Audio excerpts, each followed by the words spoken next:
It's because of poor leadership. Kiagera bako erokenda encho kuga taibo. Kitutu Central na Kisii town as a whole. Revenue ya nyingi sana. We make a lot of money. Kiagera ebintu aba gusi koru all parts of Kisii or Gusii land bago chaga town kogole bintu. Then why are we poor?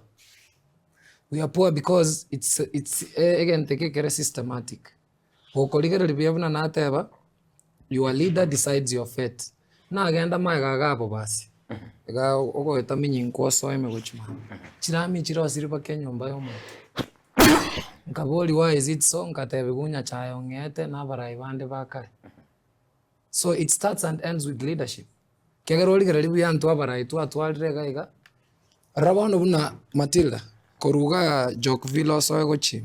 So ketikia baromari so pakege samaega utire kiongongi paranjio nene town buna nate mseratero antenga ati besenjia nako ba allocated for these roads kale bagatebirenga abarogi bonsi bagotokarari ochichinza mechi na baibi why sengenjo tayanchi o moibi onde bonsi na rugo sembo gerego se na ruandonsi onyo okodre research ya na maetenga ginkongya kominyo kigungo tamagoche sege suntekere so mojanda talinga atika na baibi baro those are good people, very good people, lakini esengencho ya under development nechiwe sechitima atinga ichiko cha chago chiko cha chikiagara a budget nera allocated for these roads, a budget nera una e para nere ya seito gali boti bate betenga mbache babeke la mia makorokoraita elinda torusi congestion as chitown.